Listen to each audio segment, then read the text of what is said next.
नमस्कार, आप देख रहे हैं खबर भारत में। मैं हूं हृदय धारवार। आज हम बात करेंगे कैसे मिटे कुपोषण, क्योंकि सरकार द्वारा लगातार प्रयास किए जा रहे हैं कि कुपोषण मिटे, लेकिन कुपोषण की आज भी हालत जो है चिंताजनक है। जिस तरीके से रिपोर्टें सामने आती हैं, सर्वे होते हैं, इसके बाद भी कुपोषण जो जस का तस बना हुआ है। इसमें चर्चा करेंगे, सुनते हैं कुछ प्रतिक्रियाएं। देखिए, आज सरकार को 16-17 साल की सरकार हो गई है और ये पूरी तरह से इस देश में जो है असफल है इस बात को लेकर। और ना ये कुपोषण दूर कर पा रही है, ना पोषण खाद्यान्न की कोई व्यवस्था बना पा रही है, ना कोई नीति बना पा रही है। ठेकेदारों और बिचौलियों के हाथ में जब तक ये व्यवस्था रहेगी तब तक जो है मध्य प्रदेश में सुपोषण नहीं आ सकता है। और ये भारतीय जनता पार्टी भी चाहती है कि इसी तरह से जो है कुछ समाज कुपोषित रहें और उनको जो है एक इनके ऊपर निर्भर रहना पड़े। आज आदिवासी समाज के ऊपर सबसे ज़्यादा जो मार है इसी अति कुपोषण की मार है। और क्या किया भारतीय जनता पार्टी, मामा को बताना चाहिए कि 16-17 साल की सरकार में उन्होंने क्या किया इसके लिए। ये संख्या क्यों नहीं घट पा रही है, ये क्यों लगातार जो है नेशनल दृश्य में हमारे आंकड़े बढ़ते जा रहे हैं, इसका जवाब इन्हें देना चाहिए। केवल जो है फंक्शन करने से, 4 आदमियों को मंच पे बिठाने से अगर किसी समाज का कल्याण हो सकता ये तो कोई कर देता। मध्य प्रदेश कुपोषण के मामले में 2003 से पहले टॉप पर हुआ करता था। अगर आप हाल ही रिपोर्ट देखेंगे तो आज अगर टॉप 5 राज्यों की बात करें तो उसमें सबसे ऊपर महाराष्ट्र है। और महाराष्ट्र में किसकी साझा सरकार है? कांग्रेस की साझा सरकार है। मध्य प्रदेश ने अगर उससे अपना नाम हटाया है तो ये स्पष्ट दिखाता है कि माननीय शिवराज सिंह चौहान जी इस विषय को लेकर गंभीर थे, निरंतर काम कर रहे हैं। चाहे पोषण आहार योजना हो केंद्र के द्वारा लाई गई या राज्य द्वारा इसको उस तरीके से लागू किया गया है, महिलाओं को इससे जोड़ा गया है ताकि जो बच्चे हैं वो सुरक्षित रह सकें, उनको अच्छे से अच्छा पौष्टिक आहार मिल सके। इसको लेकर निरंतर काम करने वाली भारतीय जनता पार्टी की सरकार है। आदिवासी हो, ओबीसी हो या कोई भी वर्ग हो, कांग्रेस ने इन्हें सिर्फ वोट बैंक के तौर पर इस्तेमाल किया है। आज भी सिर्फ उन्हें झंडा उठाने के लिए लोग चाहिए, पर जहां जहां इनको मुख्य धारा में जोड़ने की बात होती है, कांग्रेस के पेट में दर्द होने लगता है। तो बात चल रही है मध्य प्रदेश में कैसे मिटे कुपोषण। जो कुपोषण की समस्या आज की नहीं है, वो पुरानी है। सरकार लगातार इस पर प्रयास करती है, कोशिश करती है। बजट भी इसका सेंक्शन होता है, लेकिन तमाम चीज़ें होने के बाद भी बजट का अभाव होता है। लेकिन जो समस्या है जैसी तस बनी हुई है। चर्चा करेंगे, कुछ मेहमान साझा परिचय कराते हैं। पहले आपका बीजेपी जो है विकास सौंदर्या जी। विकास जी, बहुत बहुत स्वागत है आपका। और कांग्रेस से हैं योगेश गुप्ता जी। योगेश जी, आपका भी स्वागत है। और हमारे स्टेट गुप्ता जी, पंकज जी, आपका भी बहुत बहुत स्वागत है। तो विकास जी, जिस तरीके से कुपोषण के मामले लगातार मध्य प्रदेश में है, 10 लाख बच्चों पे सर्वे हुआ था, जिसमें 4 लाख बच्चे कुपोषित निकले। सबसे ज़्यादा निकले शहडोल संभाग के अंदर 26,000 बच्चे। क्या लगता है आपको, सरकार कहाँ पर फेल है, क्यों इसमें काम नहीं कर पा रही है?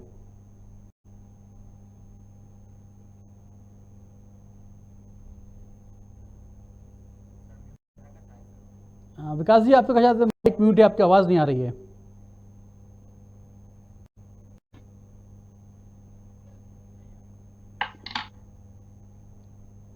विकास जी, सुन पा रहे हैं क्या आप?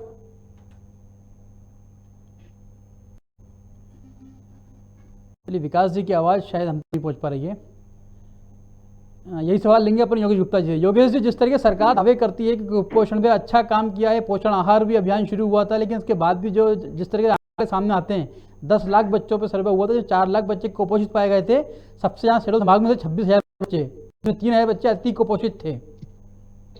प्रदेश जी, बिल्कुल बहुत ही दुर्भाग्यपूर्ण बात है कि जिस प्रदेश का मुखिया 17 साल से मध्य प्रदेश में मुख्यमंत्री है और उसके कुशासन के चलते स्थिति साल दर साल हर कार्यकाल में बदतर होती जा रही है। मध्य प्रदेश को कुपोषण में नंबर 1 शिवराज जी ने बनाया। बलात्कार के मामलों में नंबर 1 की पोजीशन शिवराज जी के कार्यकाल में। किसान आत्महत्या के मामले में नंबर 1 की पोजीशन शिवराज जी के कार्यकाल में। आदिवासी बहुल क्षेत्रों में अत्याचार के मामलों में एनसीआरबी के आंकड़ों के मुताबिक नंबर 1 मध्य प्रदेश। तो इस प्रकार की जो तमाम आंकड़े हैं वो जाहिर करते हैं यथा शासक तथा प्रजा। मतलब यह है कहने का कि इन्होंने 17 साल में कभी भी हमारे नौनिहालों की सेहतों को लेकर गंभीरता से काम नहीं किया। अभी हाल ही में हमीदिया हॉस्पिटल में जिस प्रकार 10-15 नौनिहालों की झुलस जाने से मृत्यु हुई है। काफी दर्दनाक हादसा था। इससे भी कोई सबक कभी भी शिवराज जी ने नहीं दिया। जुलाई 2021 में भी इस प्रकार की एक पुनरावृत्ति हो चुकी थी। को माननीय कमलनाथ जी ने अपनी सरकार के समय कुपोषण दूर करने के लिए जो ठोस नीति बनाई थी और बिचौलियों को दूर करने के लिए जो संशोधन किए थे और महिला स्व सहायता समूह के माध्यम से आंगनवाड़ियों को कुपोषण से निपटने के लिए जो कार्यभार दिया था, वो पुनः शिवराज जी ने सत्ता हासिल करते ही अपने लोगों को उपकृत करना शुरू कर दिया। और अगर उस पे 100 रुपए किसी बच्चे पे कुपोषण पे खर्च करना है तो वह मुश्किल उसको 8-10 रुपए ही मिल पाते हैं। हमने कई जिलों में देखा है कि 2 लीटर दूध में 1 बाल्टी पानी मिलाया गया है। तो इस प्रकार कुपोषण दूर करेंगे क्या? ना तो उनको अंडे दिए जा रहे, ना फल फ्रूट दिए जा रहे, ना ही उनको पोषण युक्त आहार मिल रहा है। तो स्थिति वाकई दयनीय है, चिंताजनक है। और मेरा और कांग्रेस पार्टी का ये मानना है, जब तक शिवराज जी प्रदेश के मुखिया हैं, हम कुपोषण की स्थिति से पार नहीं पा सकते, क्योंकि उनके पास कोई ठोस नीति नहीं। विकास जी, जिस तरीके से कुपोषण के मामले प्रदेश में लगातार यथावत हैं, कोई कमी नहीं आ रही है, जो कि आंकड़े आप देख रहे हैं, 10 लाख बच्चों का सर्वे हुआ था, करीब 4 लाख बच्चे कुपोषित निकले थे, और करीब शेड्यूल की बात करें तो वहाँ पर 26,000 बच्चे कुपोषित निकले हैं। हितेश जी, मेरी आवाज आप तक पहुंच रही है क्या? जी, पहुंच रही है। जी, धन्यवाद। नहीं, देखिए, मध्य प्रदेश में लगातार हमने कुपोषण को हरने में अच्छा ही काम किया है। आपने अभी देखा कि पहले मध्य प्रदेश नंबर 1 पे हुआ करता था, लेकिन विगत कुछ वर्षों से मध्य प्रदेश देश में नंबर 1 में नहीं है माल न्यूट्रिशन के मामले में। माल न्यूट्रिशन के मामले में होने वाले बच्चों की मृत्यु के आंकड़ों को भी हम देखें तो हम उसे लगभग 50% तक कर पाए हैं। मुझे लगता है कि ये जो हमारे आंगनबाड़ी रिपोर्ट थी 64% था, 64 से बढ़कर 67% हो चुका है आंकड़ा। मतलब केस बढ़े हैं नहीं जी, केस मध्य प्रदेश में बढ़े हैं। पहले 64% था, 64 से बढ़कर 67% हो गया। देखिए, सर्वे का मामला एक अलग होता है और एक्चुअल जो 1-to-1 चाइल्ड रिपोर्टिंग होती है वो बात अलग है। हमने तो यहाँ हर चाइल्ड को फोकस करते हुए रिपोर्टिंग का सिस्टम डेवलप किया है। हम तो इसके लिए आंगनवाड़ियों की संख्या बढ़ाई है। लगभग आप देखेंगे कि 50,000 आंगनवाड़ियों के माध्यम से हम बच्चों के बीच काम कर रहे हैं, और ना केवल बच्चों के बीच, जबकि आप देखेंगे कोई महिला गर्भवती होती है तो उस वक्त से ही उसे पौष्टिक आहार मिले ताकि पैदा होने वाला बच्चा भी स्वस्थ हो सके। इसके प्रयास सरकार ने चालू कर दिए हैं। प्रेग्नेंट वुमेन की हेल्थ केयर, उसके बाद में बच्चा का स्वास्थ्य का ध्यान, उसके पोषण का ध्यान, उसके स्वास्थ्य में टीकाकरण का पूरा अभियान, ये सब भारतीय जनता पार्टी की शिवराज सरकार के रहते ही हो पाया है साहब। और जब भारतीय जनता पार्टी की सरकार नहीं थी तब भी आप देखेंगे मध्य प्रदेश कुपोषण के मामलों में नंबर 1 हुआ करता था। हम तो उसे रिड्यूस करके लाए हैं। हाँ, एक बात जरूर है, हमारे साथ चैलेंज है, हमारे लिए चुनौती है कि जो हमारे वन क्षेत्र हैं, विशेष करके जनजाति क्षेत्रों में जो हमारे लोग हैं, उसके कुपोषण के प्रति वो गंभीर नहीं है, बल्कि कुछ अन्य दकियानूसी परंपराओं के चलते वे बच्चों को इस तरह सेहत का ध्यान नहीं रख पाते हैं, जिसका सामना हमें, हमारे स्वास्थ्य विभाग को, हमारे आंगनवाड़ी कार्यकर्ताओं को करना पड़ता है।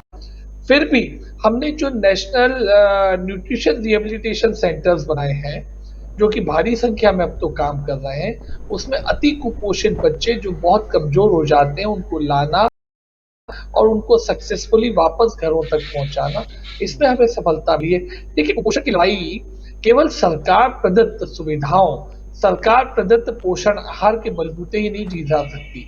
उसको ग्रहण करने के लिए उस परिवार का मानस बनाना भी बेहद जरूरी है, जिसके लिए लगातार समाज को कार्य करना पड़ेगा, न केवल सरकार को। हमें समाज का भी बेहतर सहयोग मिला है। हर आंगनवाड़ी के ऊपर उस क्षेत्र की 10 महिलाओं का एक समूह आंगनवाड़ी कार्यकर्ताओं को मदद भी करता है, आंगनवाड़ियों के कामों पे निगरानी भी रखता है और पालक परिवारों को भी वो मोटिवेट करते हैं, प्रेरित करते हैं कि बच्चे को कैसे पुष्ट किया जाए। मुझे लगता है कि समाज के सहयोग के चलते कुछ अरसे में हम कुपोषण के ऊपर संपूर्ण जीत प्राप्त कर लेंगे। विकास जी, एक और बात यहाँ पर निकल कर सामने आती है कि जिस तरीके से बच्चों का रियल टाइम मॉनिटरिंग जो होनी चाहिए थी, जिसमें 1 से 6 साल के बच्चों का जो रियल वेट होता है वो उसमें मॉनिटरिंग होनी चाहिए थी, उसको सेंट्रल गवर्नमेंट ने 60 करोड़ का फंड भी आपको जारी किया हुआ है, लेकिन मोबाइल खरीदी होनी थी, आज तक नहीं हो पाई है। तो ये मध्य प्रदेश की स्थिति 21वें पायदान पर है। नहीं, देखिए हिदेश जी, मैं धारवाल जी बताता हूँ आपको। रियल मॉनिटरिंग हो रही है, रियल टाइम मॉनिटरिंग ही हो रही है। ठीक है, अभी वो ऑनलाइन मोड में नहीं है, तो आप समझते हैं कि मध्य प्रदेश में जो वन क्षेत्र है वहां पे ऑनलाइन सुविधाएं हमें प्राप्त नहीं है, क्योंकि वहां पे मोबाइल नेटवर्क विशेष करके डेटा के माध्यम से उपयोग करना मुश्किल है, चैलेंज है, इसलिए हम वहां पे पीछे रहे। लेकिन शहरी क्षेत्र की आंगनवाड़ियों में आप रिपोर्टिंग का सिस्टम देख लें, हमारे पास में एकदम अति आधुनिक बन चुका है। यहाँ तक कि लगभग 16,000 आंगनवाड़ियां शहरी क्षेत्रों में है। वही नहीं, ग्रामीण क्षेत्रों में भी हर बच्चे की रिपोर्ट तैयार होती है और मुख्यालय तक पहुंचती है। ठीक है कि रियल टाइम उन्हें अपडेशन हमारे आंगनवाड़ी कार्यकर्ता, चूंकि वहां पे नेटवर्क की सुविधा नहीं है, मोबाइल नेटवर्क नहीं है, इसलिए मोबाइल में भी चैलेंज आया, इस वजह से हो सकती है। लेकिन समयबद्ध रूप से हर बच्चे की मॉनिटरिंग की जा रही है। ठीक बात है। पंकज जी, क्या लगता है आपको, जैसे विकास जी ने कहा कि जो रियल टाइम मॉनिटरिंग होनी चाहिए, हो भी रही कहीं कहीं पर, लेकिन नेटवर्क इशू का कह रहा है? नहीं, ये बड़ा इशू है, ये सही मुद्दा है कि बिल्कुल आप जिस तरह से उम्मीद कर रहे हैं कि मोबाइल से कम जो दूरस्थ इलाके हैं, जो आदिवासी इलाके हैं, जो कई ऐसे इलाके हैं जहाँ पर मोबाइल से मॉनिटरिंग करना जी बहुत मुश्किल काम है। और देखिए, प्रदेश में सबसे ज़्यादा अगर कुपोषण की स्थिति खराब है तो वो उन्हीं जनजातीय इलाकों और दूरस्थ क्षेत्रों में है, जहाँ लगभग 80% जो कुपोषण की स्थिति है वो 80% तक पहुँच गई है और दर लगातार बढ़ रही है। लेकिन देखिए, मैं ये बोलना चाहता हूँ कि 2 दशक के अगर कार्यकाल में अगर पहले के देखें तो जैसे सही कह रहे हैं कि मध्य प्रदेश कुपोषण में एक बड़े सबसे टॉप में था। और जिस तरह से एक प्रकार से ये कहा जाता था एक समय कि बच्चों के लिए एक कब्रगाह के तौर पे मध्य प्रदेश को जाना जाता था, कि यहाँ पे बच्चों की जो कुपोषण की स्थिति थी वो बहुत ही ज़्यादा खराब थी। लेकिन समय के साथ जो धीरे धीरे मध्य प्रदेश का विकास तो हुआ, मध्य प्रदेश की चीज़ें बदली भी, लेकिन क्या हुआ कि कुपोषण की स्थिति में बहुत बदलाव नहीं है, ये बड़ा दुर्भाग्यपूर्ण है। और आज भी जो सरकारें जिस तरह से प्रयास लगातार कर रही हैं, उसमें अलग अलग कंपनियों में अगर देखें, शहरी क्षेत्र में देखेंगे तो कहीं ना कहीं सरकार ने बेहतर काम किया है और उस बात को स्वीकार करना चाहिए कि कुपोषण के मिटाने के लिए उन्होंने जिस तरह से आंगनवाड़ी में भोजन बांटा, उनके नाश्ता पानी दिया, जिस तरह पोषण आहार प्रस्तुत किया, उससे शहरी इलाकों में तो वो उतनी समस्याएं शायद नहीं है। लेकिन जो ग्रामीण अंचल है, दूरस्थ क्षेत्र है, और मध्य प्रदेश में इसकी एक बड़ा इलाका ऐसा है जहाँ पे आज भी जाना आसान नहीं है। तो ऐसे इन इलाकों में पलने वाले बच्चे, उन आदिवासियों के बच्चों के लिए आज भी कोई सार्थक अपने पास इंतजाम आज भी सरकार के पास नहीं है। अभी भी अगर आंकड़े देखेंगे, 2021 के भी आंकड़े देखेंगे या उससे पहले 2018 में तो कहते थे कि हर दिन 92 बच्चों की मौत होती है, हर दिन हो रही थी कुपोषण के कारण। और जहाँ तक मैं भी देखिए जिलों में रहा हूँ, मैंने मतलब कई जिलों में रिपोर्टिंग की है, कई ग्रामीण इलाकों में मैंने दौरे किए हैं, मैंने ये स्वयं देखा है कि आंगनवाड़ी कार्यकर्ताओं के साथ गाँव जाकर देखा है कि वहाँ पे आज भी पोषण आहार की स्थिति बहुत अच्छी नहीं है, या उनको खराब मिल रहा है, दाल खराब मिल रही है, या वहाँ पहुँचते पहुँचते उसकी क्वालिटी, गुणवत्ता पे सीधा प्रभाव पड़ रहा है। तो अभी शायद सरकार को इसमें एक युद्ध स्तर करने की जरूरत है। आखिर बच्चे हमारे प्रदेश के लिए एक भविष्य है, तो सरकार को संभालने की कोशिश करना चाहिए। योगेश जी, आदिवासी जिलों की आपने बात कही, वहाँ पर भी हालत लगभग खराब है, क्योंकि 89 ब्लॉक्स हैं जहाँ पर कुपोषण समस्या सबसे गंभीर है, कि एनीमिया की बीमारी थी। अभी सरकार ने एक लॉन्च किया है, मामला जिस तरीके से सामने आया है कि सरकार वहाँ पर रियल मॉनिटरिंग करेगी और वहाँ के लोगों की जांच करेगी, जो गर्भवती महिलाएं उनकी भी जांच करेगी। सरकार ने प्रयास किया है। देखिए हितेश धारवाल जी, बिल्कुल स्पष्ट है। मेरे मित्र विकास जी ने जितनी भी देर बातचीत करी, आंकड़े उससे उनकी बातों से इत्तेफाक कतई नहीं रखते हैं। शेहडोल शेड्यूल क्षेत्र में आपकी रिपोर्टिंग में बताया गया 26,000 से ज्यादा कुपोषित बच्चे आज भी हैं। शेड्यूल में आज संचार संसाधन उपलब्ध है, पूरी संचार व्यवस्था है, उससे लगे हुए ट्राइबल ब्लॉक भी लगभग नेटवर्क है वहां। तो जरूरत वहां जमीन पर उतरकर काम करने की है। आपका जो प्रशासनिक अमला है उसको चुस्त दुरुस्त करने की जरूरत है, उसकी निगरानी की जरूरत है, और जो बिचौलिए भ्रष्टाचार के माध्यम से नौ निहालों का भोजन हड़प कर रहे हैं उन पर कड़ी कार्रवाई की जरूरत है। तब जाके हम इन नौ निहालों की रक्षा कर पाएंगे। क्योंकि मध्य प्रदेश में शिवराज जी ने जब से सत्ता संभाली है 2018 तक मध्य प्रदेश नंबर 1 था कुपोषण में। ये कांग्रेस पार्टी नहीं कह रही, केंद्र शासित मोदी सरकार ने 2014 के बाद से लगातार आंकड़े जारी किए हैं और ये 2002 का तो बता दीजिए। केंद्र नहीं दिया। देखिए, अगर आप आज हालात खराब हैं और उसको 40 साल पुरानी बात से जस्टिफाइड करना चाहिए ना तुलनात्मक अध्ययन देखिए, आपको जनता ने 17 साल तक लगातार चुना। आपने क्या किया उनके लिए? हमें जितना जनादेश मिला हमने बहुत काम किया। 15 महीने की अल्पकालीन कमलनाथ जी की सरकार ने भी 2019 में मध्य प्रदेश से कुपोषण के नंबर 1 का तमगा हटाया। तत्पश्चात आज हम नंबर 5 से नीचे हैं। तो देखिए, आपने बात कही कि सरकार रियल टाइम मॉनिटरिंग कर रही है, मोबाइल उपलब्ध कराएगी। तो आप बता दीजिए आंकड़े कुछ आपके पास कितने जिलों में मोबाइल तो इन्होंने आंगनवाड़ियों को उपलब्ध ही नहीं कराए। मोबाइल इनके पास आंगनवाड़ियों को देने के लिए जो बजट था वो बजट आज लापता है। ना कहीं लैप्स नहीं है, उसके ऑर्डर वो बजट लैप्स हो चुका है। ऑर्डर बजट लैप्स हो चुका है और जो कोरोना के पहले दिए गए थे वो हल्के स्तर के मोबाइल थे, उसमें भी मोबाइल से हल होना है क्या कुपोषण?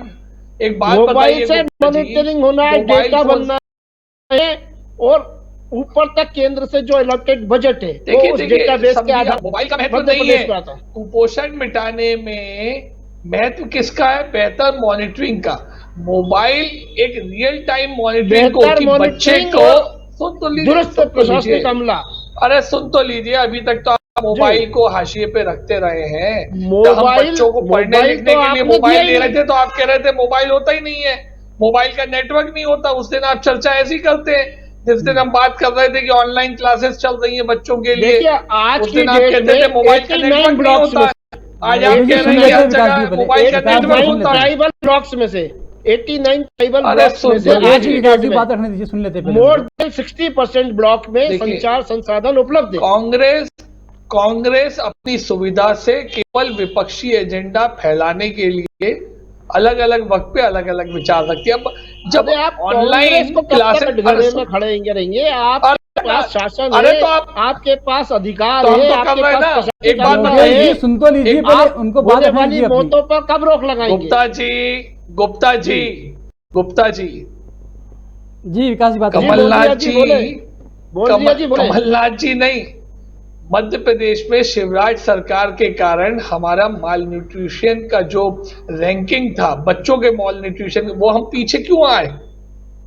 ये एक नंबर दूसरा, हमारा माल न्यूट्रिशन के कारण जो मोर्टेलिटी रेट था, बच्चों की मृत्यु हो जाती थी 5 साल 6 साल से कम के बच्चों की, उसमें भारी गिरावट आई। तो वो कैसे आई है? वो साहब सरकार का प्रयास रहा है, समाज का प्रयास रहा है, और वनवासी बंदियों का भी मैं धन्यवाद देता हूं जिन्होंने जागरूकता दिखाई है। जो बची कुचे लोगों में जागरूकता की कमी है उसे भी हम सबको मिलकर बांटना है। सरकार के पूरे साधन है, पूरा प्रशासन है, एक भी खबर कभी माल न्यूट्रिशन की आती है तो फौरन उस बच्चे को एनआरसी में, न्यूट्रिशनल रिहेबिलिटेशन सेंटर में लेके जाया जाता है। लेकिन अब हितेश भाई आप देखिएगा, न केवल एनआरसी में बच्चे को ले जाते हैं, उसे पोषित करते हैं, बल्कि उसकी माँ को भी वहां पे पोषण आहार मुफ्त में दिया जाता है। और तो हमने तो व्यवस्था की कि लोग एनआरसी में अपने बच्चों को ले आने से रोकते थे। माताएं कहती थी कि हमारा क्या होगा, हमारी दैनिक मजदूरी जाएगी, तो उनको अलाउंस देने की व्यवस्था करी है।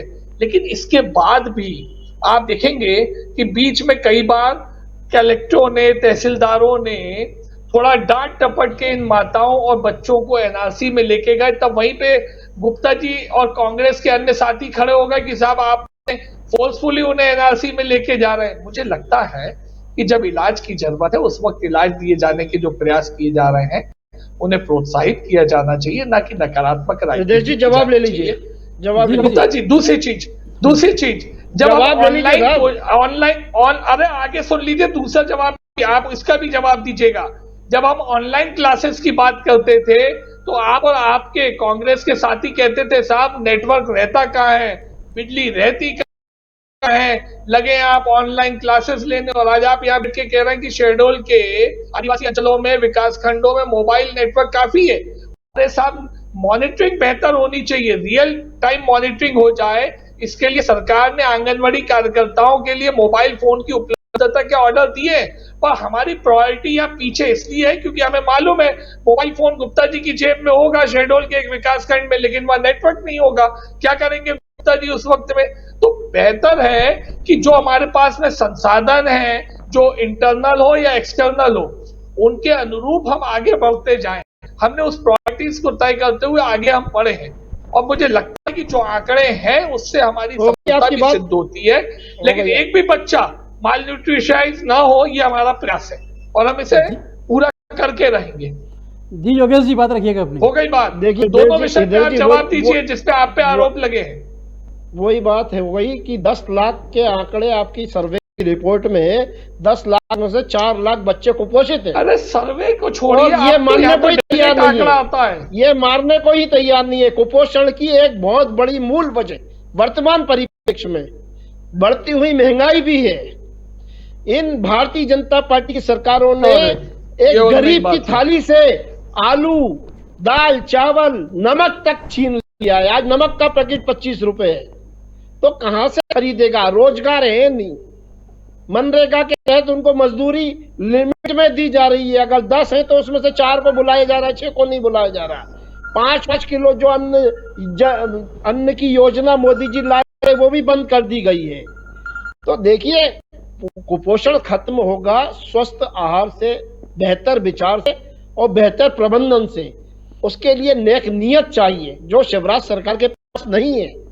जो बजट आता है उसको हजम करने की नियत जरूर रखती है भारतीय जनता पार्टी की सरकार। कमलनाथ जी ने अपनी सरकार में बच्चों को, नौनिहालों को अंडा पोषण देने की बात कही थी, दूध, केला, फल फ्रूट उपलब्ध कराने की बात कही थी। आज शिवराज सरकार में सब नदारत है। इमरती देवी कुछ दिनों के लिए मंत्री बनी थी, अंडे पर दिया जाता है, तो देखिए फोर्टिफाइड फूड दिया जाता है। कुपोषण दूर करने के लिए जो ठोस रणनीति की आवश्यकता है वो शिवराज जी के रहते तो कतई नहीं हो सकती लागू। पंकज जी, सरकार दावे करती है, विकास जी ने भी कहा कि सरकार काम कर रही है, प्रयास कर रही है, लेकिन मिलजुल के चीजें खत्म होंगी, एकदम से खत्म नहीं हो सकती। क्या लगता है कहाँ कमी रहती है? देखिए बात बजट की नहीं है, बात कोई और संसाधन की नहीं है। आज 1500 करोड़ का बजट है मध्य प्रदेश शासन जो दे रहा है, कुपोषण पे खर्च कर रहा है, लेकिन बात इच्छा शक्ति की कमी है। आज जितने भी राजनीतिक बात नहीं है यहाँ पे, चाहे वो कांग्रेस की सरकार हो, भारतीय जनता पार्टी की सरकार रही हो, जी कुपोषण को लेके जो भी गंभीर प्रयास हुए हैं उनमें अभी तक उसका कोई सार्थक रिजल्ट नहीं आया। आंकड़े में भले ही ठीक है, मैं मानता हूँ आंकड़े में ऊपर नीचे हो सकता है, आप नंबर 1 कहें, नंबर 5 कहें या 10 कहें, लेकिन सवाल यही है कि मध्य प्रदेश में आज भी स्थिति कुपोषण की अच्छी नहीं है। अभी आप देखो 15 महीने की कांग्रेस सरकार आई, 2016 में शिवराज जी ने जो कुपोषण को है वो ठेकेदारी प्रथा बंद करके स्व सहायता समूहों को दिए जाने की बात करी थी। अब 2016 से 2021 आ गया, 2021 भी समाप्त होने की ओर है। तो लेकिन आज भी वो स्थिति जैसी की तैसी व्यवस्था वही चली आ रही है। और आप ये देखिए कि कांग्रेस ही 15 महीने सरकार पे रही, कांग्रेस ने भी इस व्यवस्था का बहुत पहले खुल के विरोध किया था, लेकिन उसके बाद भी आज भी वो इस व्यवस्था को लेकर 15 महीने में कांग्रेस ने भी कुछ खास प्रगति नहीं दे पाई। तो मुद्दा यही कि हम अपनी व्यवस्था और इच्छा शक्ति की बात है। आप व्यवस्था कितनी अच्छी बनाते हैं जिससे लोगों तक एक पोषण आहार सही ढंग से पहुंचे। अब रही बात, दूसरा जो एक महत्वपूर्ण बिंदु है कि जो अभी शायद हमारे गुप्ता जी कह रहे थे, योगेश जी भी कह रहे थे कि योगेश जी का कहना ये है कि हम सच को स्वीकार नहीं करते। सच को अकेले भारतीय जनता पार्टी नहीं, कांग्रेस ने भी स्वीकार नहीं किया। हमारी स्थिति बहुत खराब थी, शुरू से खराब थी।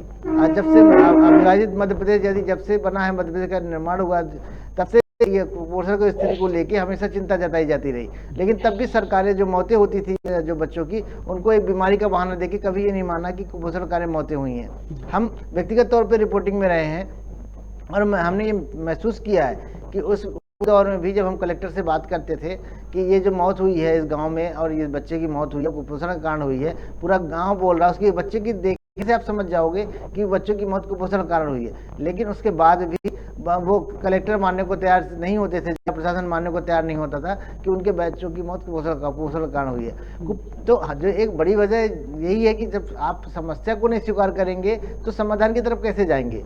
तो जब आपको यही आप ढंग से आपको यही नहीं पता कि हमारे स्थिति क्या है, हम कहाँ खड़े हैं, तो आप उसका इलाज कैसे पूछ पाओगे और कैसे उसके लिए प्लानिंग कर पाओगे। तो समाज बात वही हृदय आती है कि बात न बजट की है न संसाधनों की है, बात है इच्छा शक्ति की और सही प्लानिंग की। ये अलग बात है कि हम सही ढंग से इसमें अपना इंटरेस्ट होना चाहिए। जैसा एक अंदर से जिस तरीके से लगी तमाम स्वयंसेवी संस्थाएं इसके लेके लगातार काम कर रही हैं, लेकिन वो भी एक सेमिनार तक सीमित है। भोपाल में सेमिनार, 5 स्टार होटल में सेमिनार कर लेना और अच्छा खाना खा लेना और बड़ी बड़ी बातें करने से कुपोषण दूर नहीं होगा। मैदानी में काम करने वालों की आज भी भारी कमी है। जी विकास जी, जिस तरीके पंकज जी ने भी कहा और योगेश जी ने भी कहा कि यहाँ पर सिस्टम की कमी है, जो इच्छा शक्ति उसकी कमी है, क्योंकि सरकार आपके सवाल आपसे ही होंगे। तो विकास जी चले गए। योगेश जी, आपने भी बात को दोहराया है, वही बात आपसे जानना चाहूँगा कि सरकार की इच्छा शक्ति की कमी, सरकार चाहती तो कर सकती है, लेकिन जो जमीनी स्तर पे काम होना चाहिए, जो निचले स्तर पे जो अमला तैनात है वो ठीक से काम नहीं करता, तो जिम्मेदारी सरकार की बनती है। देखिए, बिल्कुल बनती है जिम्मेदारी सरकार की। और ऐसे क्षेत्र जो कुपोषण से बहुतायत में है, ऐसे ब्लॉक, देखिए कमलनाथ जी की सरकार ने 15 महीने से 11 महीने के कार्यकाल में इंदौर संभाग और रीवा संभाग में कई जिलों में स्व सहायता समूहों की शुरुआत कर दी थी। मैं थोड़ी सी पंकज जी की जानकारी दुरुस्त कर दूं, वो भी पूरे प्रदेश में वो लागू करने की उनकी मंशा थी, मगर उनको कार्यकाल पूरा नहीं मिला, दुर्भाग्यपूर्ण रहा।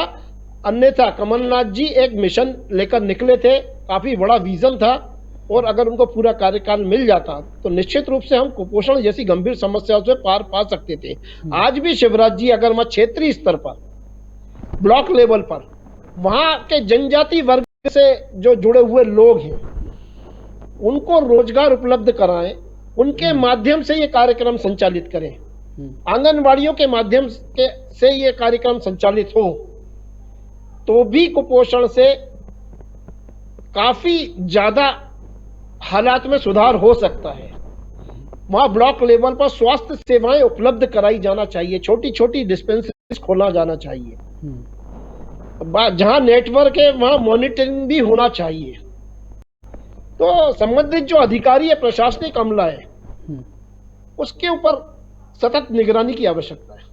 ठीक है, पंकज जी जल्दी बात रखिए, समय का अभाव है। देखिए यदि जी, मैंने फिर कहा, जो ये राजनीति करने की बात नहीं है, यहाँ पे बच्चों के जीवन का सवाल है। तो जो सरकारें जिस तरह से कहीं ना कहीं एक दबाव में रहती हैं, जो अभी बात उठ रही, बात चर्चा आई कि जो लोग कुपोषण दूर करने की बात कर रहे हैं, बेसिकली वो ही पोषित हो रहे हैं। तो जिनको पोषित होना चाहिए वो पोषित ना होकर जिनको कुपोषण दूर करने की जिम्मेदारी दी गई है वो पोषित हो रहे हैं। तो आपको सबसे पहले इसको रोकना होगा, और ये आज से नहीं चल रहा है, ये लंबे समय से चल रहा है। इसको लेकर लगातार विधानसभा से लेकर जमीनी स्तर तक, जिले स्तर तक आवाज उठती रही है। तो आपको ये सबसे पहले ये तय करना होगा कि हम जो व्यवस्था लाएंगे उसमें कैसे ज़्यादा से ज़्यादा लोगों का इन्वॉल्वमेंट हो।